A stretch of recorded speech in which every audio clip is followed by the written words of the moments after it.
Kirk to Rayborn, report.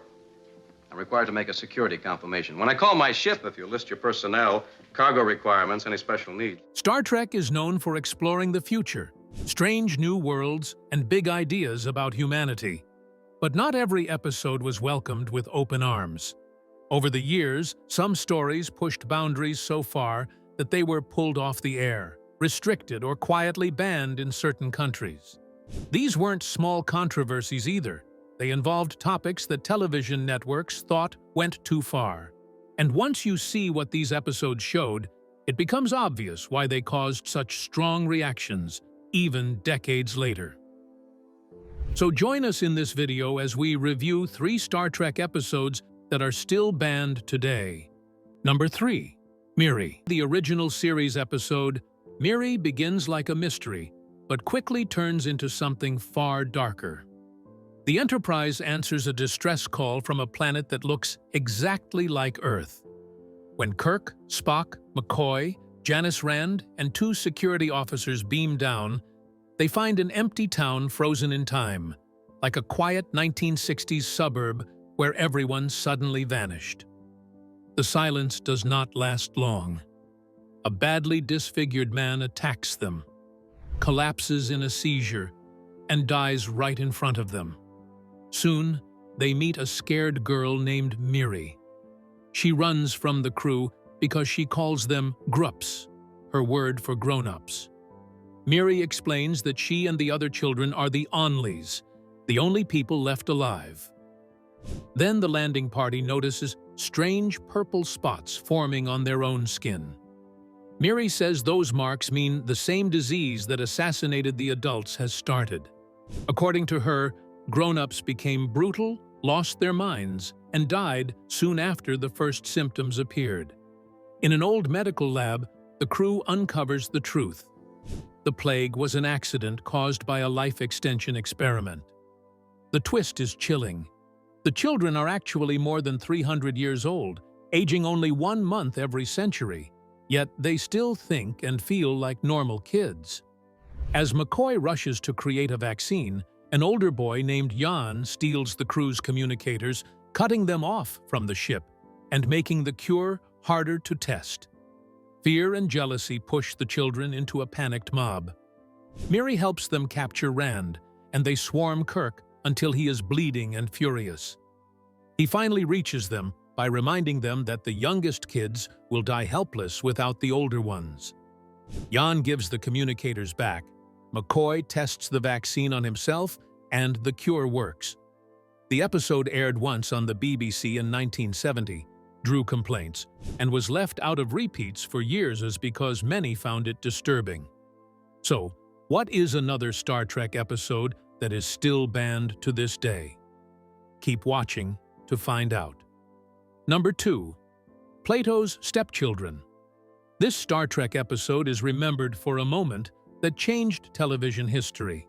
During the story, Captain Kirk and Lieutenant Uhura are held prisoner by a strange society modeled on ancient Greece. Under the control of their captors, the 2 officers are forced to move toward each other and share what became the first interracial kiss ever shown on American television. It was a brief moment, but its impact reached far beyond science fiction. NBC itself did not object to the scene. Executives were more worried about how local stations in the Deep South might react once the episode aired. Surprisingly, almost no formal complaints came in. Viewers across the country seemed more ready for progress than many feared. The reaction overseas was different, though.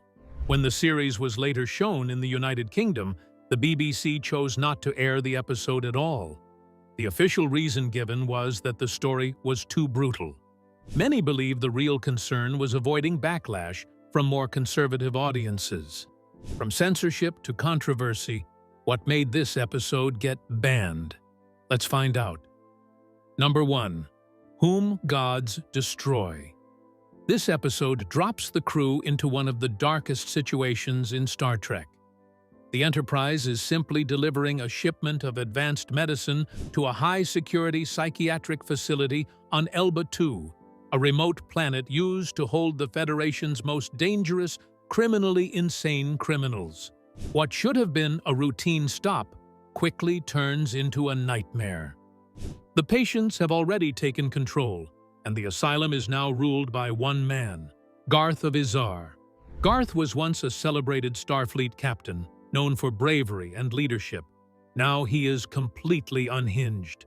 He believes he is destined to rule the galaxy and has gained the ability to shapeshift, making him even more dangerous. Pretending to be the facility's chief doctor, he manipulates everyone around him while plotting to seize control of the Enterprise. The moment Kirk and Spock arrive, they are captured and thrown into the chaos.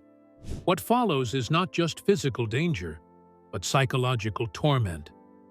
Garth plays cruel mind games, trying to break Kirk's spirit and prove his own superiority. His grip on reality is slipping, and he uses fear to control the other inmates. In one shocking moment, he assassinates another patient simply to show he has the power to do it.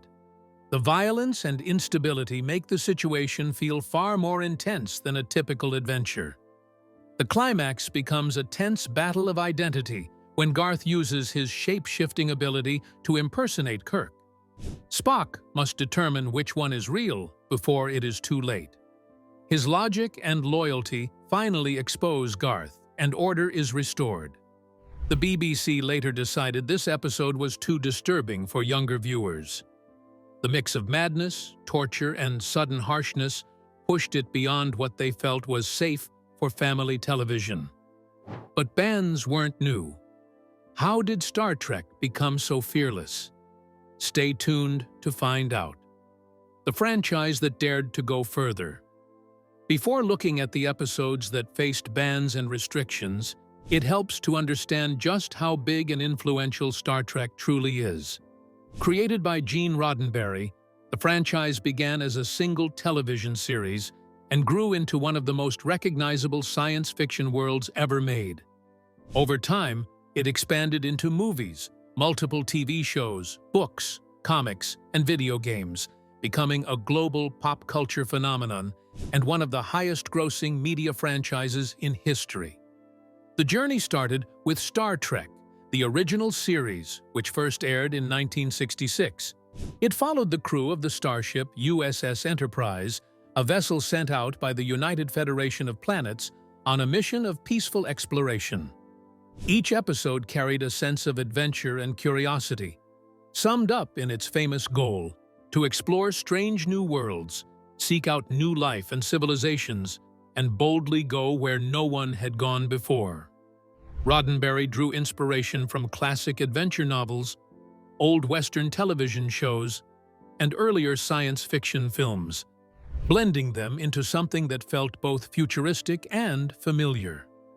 Even though the original show only ran for 3 seasons, its legacy continued to grow.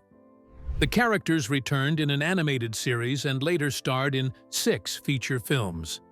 Decades later, television brought the universe back with a new generation of crews and ships. The next generation introduced a new Enterprise and a different era, while Deep Space Nine and Voyager explored other corners of the same timeline. Enterprise later stepped back in time to show the early days of human space travel. The film series also evolved. After the original cast's movies, the crew from the next generation got their own set of films. Then, in 2009, the franchise was rebooted with a new cast playing younger versions of the classic characters, set in an alternate timeline often called the Kelvin timeline. This allowed familiar stories to be told in new ways while still honoring the past. Streaming platforms brought yet another wave of series beginning in 2017. These newer shows explore different time periods within the same universe, from the years before Captain Kirk to far future centuries never seen before. This constant reinvention has helped Star Trek stay relevant for generations of viewers. The fan community has also played a huge role in keeping the franchise alive. Devoted fans, known as Trekkies or Trekkers, collect merchandise, attend conventions, and even create their own fan productions. Over the years, traveling museum exhibits, themed attractions, and countless collectibles have shown how deeply the series has shaped popular culture. The fictional Klingon language even became detailed enough for people to study and speak it in real life. Beyond entertainment, Star Trek earned a reputation for tackling serious social issues. It often promoted messages about equality, cooperation, and understanding across cultures. The original series featured one of the first multiracial casts on American television, reflecting Roddenberry's hopeful vision of the future. That willingness to push boundaries is part of why the franchise became so influential, and also why certain episodes later faced resistance, controversy, and even bans. So, where did those bold ideas and messages truly begin? Keep watching to find out. A future built on big ideas. Years before Star Trek ever reached television screens, Gene Roddenberry was already shaping it into something more than a simple space adventure. In 1964, he wrote a proposal for a science fiction series that he sometimes described publicly as a wagon train to the stars, to make it sound like a familiar Western-style show. Privately, though, he told friends he was inspired by Gulliver's Travels. He imagined each episode working on two levels at once, an exciting story on the surface and a deeper moral lesson underneath. Most Star Trek stories follow humans and aliens serving together in Starfleet, the peacekeeping and humanitarian fleet of the United Federation of Planets. These characters are not just explorers. They are meant to represent humanity at its best. They value cooperation, fairness, and compassion, and they are often forced to apply those ideals in complicated and uncomfortable situations where the right answer is not always clear. From the very beginning, the series used science fiction as a mirror for real life. The original series reflected the social and political tensions of the 1960s, while later shows would do the same for their own eras. Through alien worlds and futuristic settings, Star Trek explored issues like war and peace, racism, sexism, class struggle, religion, human rights, and the growing influence of technology. Roddenberry once explained that by setting stories on distant planets with strange cultures, he could talk about controversial topics like politics, war, and social change without network executives immediately realizing how bold the messages were. Roddenberry's vision was strongly shaped by the spirit of change happening during the 1960s. He wanted the show to present a hopeful future, where humanity had learned from its mistakes, especially the mistake of constant brutality. One example of this idea appears in the Vulcans, an alien species that once had a brutal past but chose logic and self-control over aggression. Their culture showed that growth and peace were possible. He also imagined the United Federation of Planets as an optimistic version of the United Nations, where different worlds worked together instead of fighting. This hopeful message was not always welcomed by television executives who worried more about ratings than ideals. They pushed back on several of Roddenberry's choices, including his insistence on a racially diverse crew aboard the Enterprise. Even so, his determination helped shape Star Trek into a series that stood for progress, equality, and the belief that the future could be better than the past. Those ideas didn't stay on screen. How did they shape reality? Let's find out. Star Trek's impact on culture, technology, and history. The Star Trek franchise is not just a television show. It is a multi-billion-dollar media empire owned by Paramount Global. Gene Roddenberry originally sold it to NBC as a classic adventure drama, pitching it as a wagon train to the stars, and even as Horatio Hornblower in space. The series' iconic opening line, "To boldly go where no man has gone before," was almost directly lifted from a U.S. White House booklet on space that had been produced after the Sputnik launch in 1957. This simple phrase would come to symbolize humanity's curiosity, ambition, and endless drive to explore the unknown. From the moment it aired, Star Trek and its many spin-offs found an audience worldwide. It proved popular not only in the United States, but in syndication across the globe, reaching millions of viewers who would become lifelong fans. The franchise's influence extended far beyond the screen, shaping pop culture and inspiring a dedicated subculture. Fans, who call themselves Trekkies or Trekkers, have created conventions, fan productions, and communities celebrating every corner of the universe Roddenberry imagined.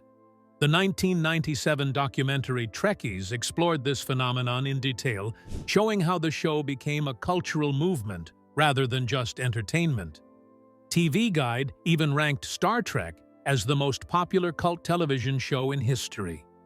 Scholars and fans have long compared the franchise to Star Wars, though Star Trek is often credited with tackling social and scientific issues in ways that sci-fi adventure alone could not. The show's vision of the future also inspired real-world technology. Designers of the Palm PDA and early mobile phones drew inspiration from devices seen on the Enterprise. Michael Jones, chief technologist of Google Earth, cited the tricorder's mapping abilities as an influence on the development of Keyhole, the platform that eventually became Google Earth. The Tricorder X Prize, a contest created in 2012 to develop a real-life medical tricorder, selected 10 finalists in 2014, although no team fully met the strict criteria, and smaller prizes were awarded to 3 contestants. Star Trek even popularized teleportation through its matter-energy transport concept, and the phrase, "Beam me up, Scotty," though never officially said in that exact form, became part of everyday language. The replicator, which could create food and objects seemingly from nothing, inspired research in nanotechnology, particularly the development of diatom-based technologies. NASA even named its prototype Space Shuttle Enterprise in 1976, after a fan-led letter-writing campaign. Later, Star Trek Enterprise included footage of the shuttle, connecting Roddenberry's fictional vision to real advancements in human transportation. Beyond its technological influence, Star Trek broke significant barriers in representation. The original series featured a multiracial, multicultural crew at a time when this was highly controversial. The Enterprise included a Japanese helmsman, a Russian navigator, and an African-American female communications officer, Lieutenant Uhura. Her role pushed boundaries on television, most famously in the daring kiss, with Captain Kirk in Plato's Stepchildren. While often cited as the first scripted interracial kiss on American TV, earlier examples did exist, but the moment was still groundbreaking in primetime science fiction.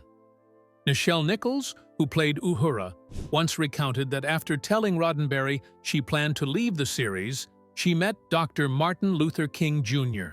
at an NAACP dinner. King told her, smiling, that Star Trek was the only show he and his wife allowed their children to watch, and that she could not leave the series because she was part of history. Nichols used her platform to advocate for women and people of color in the U.S. space program. NASA approached her to recruit astronauts for its space shuttle program, and she successfully helped bring the first non-white and female astronauts into the program, working with the agency from the late 1970s through the late 1980s. Star Trek's impact even reached the 21st century. During the 2020 COVID-19 pandemic, the U.S. Vaccine Development Initiative was named Operation Warp Speed, a suggestion from Peter Marks, a Star Trek fan who leads the FDA unit responsible for approving vaccines and therapies. In all these ways, Star Trek has shaped culture, technology, and history. It is more than a television series. It is a movement, inspiring fans, scientists, engineers, and dreamers to push boundaries, challenge norms, and imagine a better future. Its influence spans decades, proving that Roddenberry's vision of a hopeful, exploratory, and inclusive future resonates far beyond the screen. From the Enterprise on television to real-life space shuttles and medical innovation, Star Trek continues to show that what begins as fiction can inspire reality. Now that we have understood how Star Trek became fearless, let us see more episodes that are still banned to this day. The Empath of all the Star Trek episodes, the BBC banned, the Season 3 installment. The Empath stands out as one that even today can make viewers wince. Unlike other episodes that faced cuts for cultural sensitivity or perceived brutality, this story pushed emotional and psychological boundaries in genuinely unsettling ways. It didn't rely on graphic visuals, but the horror came through in the descriptions, leaving audiences to imagine the suffering in full detail. The effect was haunting and left a lasting impression. In The Empath, the Enterprise crew visits a doomed planet and encounters its mysterious inhabitants. These beings subject the crew to a series of torturous experiments. Although the torment is largely implied, rather than explicitly shown on screen, the dialogue and reactions convey intense suffering. The way the story describes the pain, control, and suffering allows viewers' imaginations to fill in the horrific details, creating a psychological impact far beyond what typical visual effects could achieve at the time. This subtle yet powerful storytelling gives the episode its disturbing edge, which remains effective even decades later. The BBC ultimately decided this episode was too much for audiences. Its exploration of madness, torture, sadism, and disease crossed lines that the network was unwilling to risk showing. The American critical reception was far more positive, however. Fans in the United States praised the episode for its emotional depth and thought-provoking approach to suffering and empathy. This contrast prompted petitions from UK viewers urging the BBC to air it along with other controversial episodes. Despite this pressure, the network maintained that there were no plans to broadcast the 4 episodes, citing the intense and unpleasant subject matter as their primary concern. The delay in airing The Empath meant that UK audiences did not officially see it until 1994, nearly 30 years after its original release. Even after its eventual broadcast, the episode continues to provoke strong reactions, proving that Star Trek could explore the darkest corners of human and alien psychology while remaining compelling science fiction. Its enduring impact highlights how the series wasn't afraid to challenge viewers and confront them with difficult ethical and emotional dilemmas. What was another banned episode on the list? Stay tuned to find out. Conspiracy: Star Trek: The Next Generation had always balanced action, moral dilemmas, and exploration. But Season 1, Episode 25, pushed the boundaries in a way that shocked audiences. The episode features a parasitic alien plot threatening the Federation, and it isn't shy about showing the deadly consequences. Lieutenant Commander Remick becomes the unwitting host of a parasite, and when Picard and Riker are forced to stop him, his head literally explodes after a sustained phaser blast. The effect was achieved with meat, fake blood, and careful practical effects, but it left a lasting impression of horror for viewers. The nightmare doesn't end there. With the host destroyed, the alien parasite dissolves Remick's chest and emerges in full view, a grotesque creation that looks like it stepped straight out of an 80s body horror movie. Its form, movement, and design were unnerving enough to unsettle even seasoned science fiction fans, blending the familiar world of Star Trek with disturbing visual horror. This dark, visceral imagery marked a sharp departure from the series' typical tone, pushing the story into territory most audiences had never expected from a mainstream sci-fi show. Because of the intensity, NBC moved the episode to a later 10 p.m. time slot to shield younger viewers, and Canadian broadcasts included a warning before airing. The BBC, however, refused to show it at all, citing the shocking visual content and the episode's potentially disturbing impact. Even years later, it remains infamous among fans for being one of the most graphic and unsettling episodes in The Next Generation, proving that the franchise could, when it wanted, explore horror as well as adventure and morality. From graphic horror to forbidden love, how else did boundaries fall? Keep watching to find out. Rejoined. Strictly speaking, Star Trek Deep Space Nine's episode Rejoined was never fully banned from broadcast, but it faced significant resistance in certain areas. In particular, several distributors in the southern United States refused to air the episode unless a specific scene was cut. That scene featured what was, at the time, the franchise's first openly gay kiss, a moment groundbreaking for mainstream television and for science fiction alike. Networks felt the content might provoke controversy among more conservative viewers, even though the scene was brief and tasteful. The episode's story is layered and thoughtful. It centers on Jadzia Dax, a Trill whose symbiont had previously lived in another host, and her reunion with the widow of that host. Their romantic connection is socially taboo in Trill culture, but the story does not treat their sexuality itself as problematic. In true Star Trek fashion, the episode uses the alien society to reflect and comment on human social issues, holding up a mirror to contemporary attitudes towards same-sex relationships. The approach allows the show to explore love, loyalty, and societal norms without becoming preachy or didactic, making it resonate emotionally with viewers. Critically, Rejoined was widely praised. Reviewers lauded the writing, performances, and the courage it took to address LGBTQ+ themes in 1995.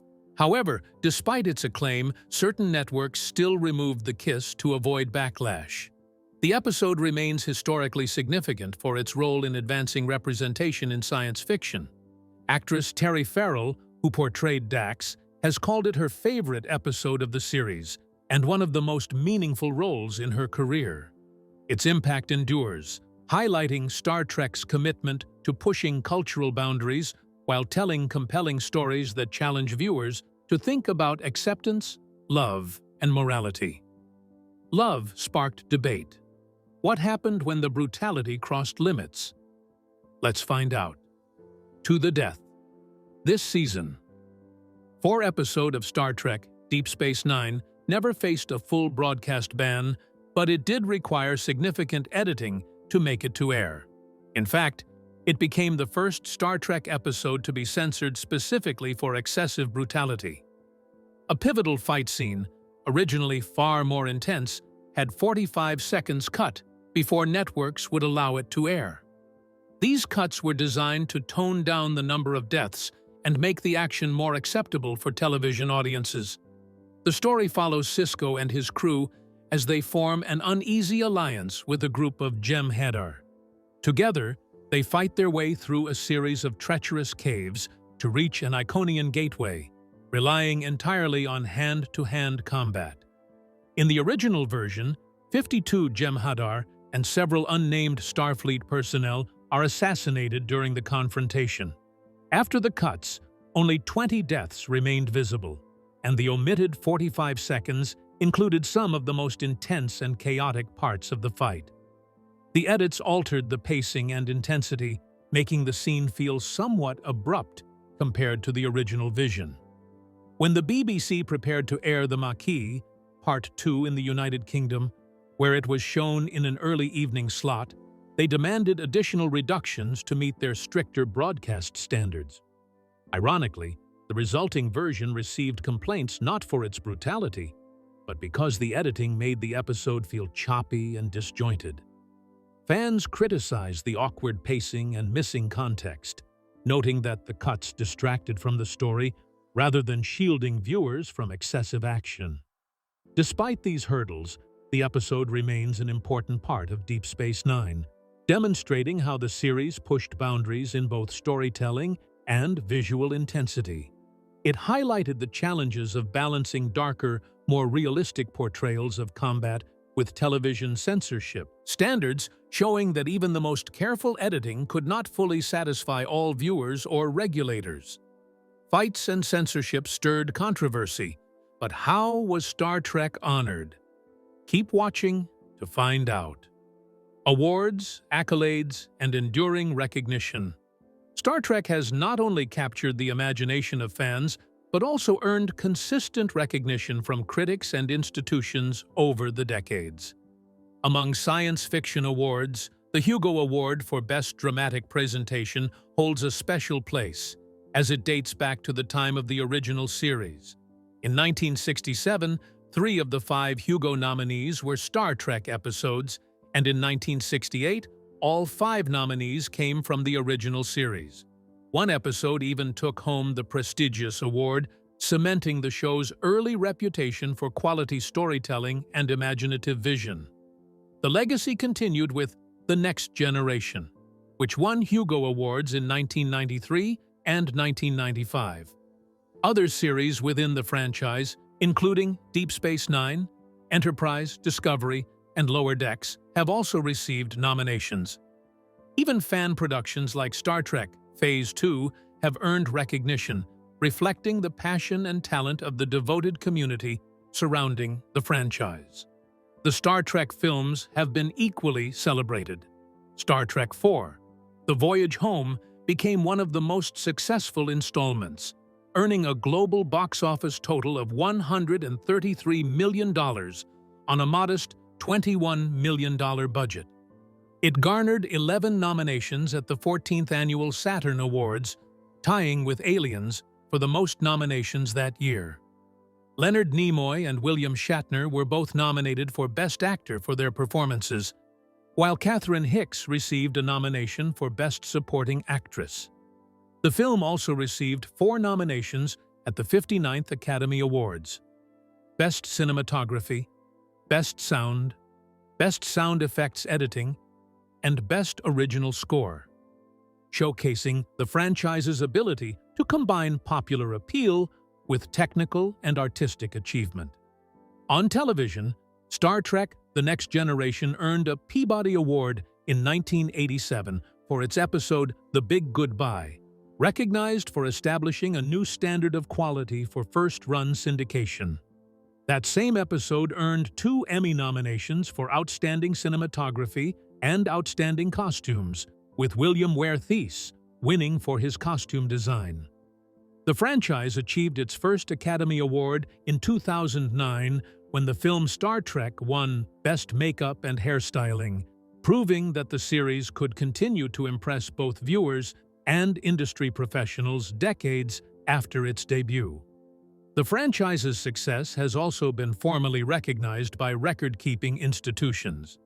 In 2016, Guinness World Records listed Star Trek as the most successful science fiction television franchise globally, reflecting its enduring popularity, influence, and profitability. Recognition continued in 2024 when the entire Star Trek franchise received the Peabody Institutional Award.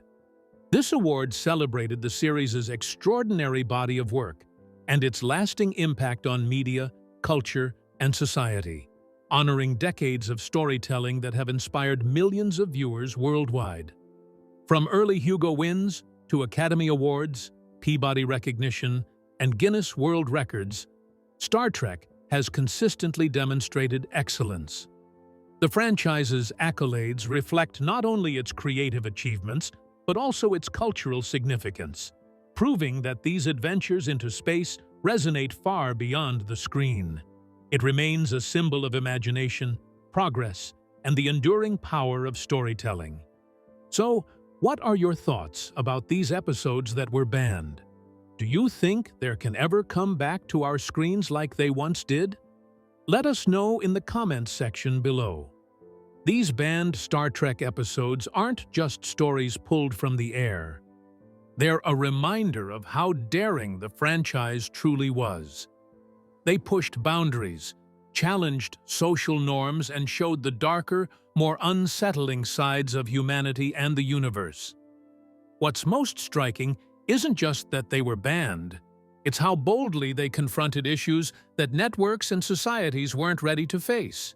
If these controversial tales fascinated you, subscribe, and turn on notifications. Click the next video to explore more hidden stories from Star Trek that continue to shock and inspire fans today.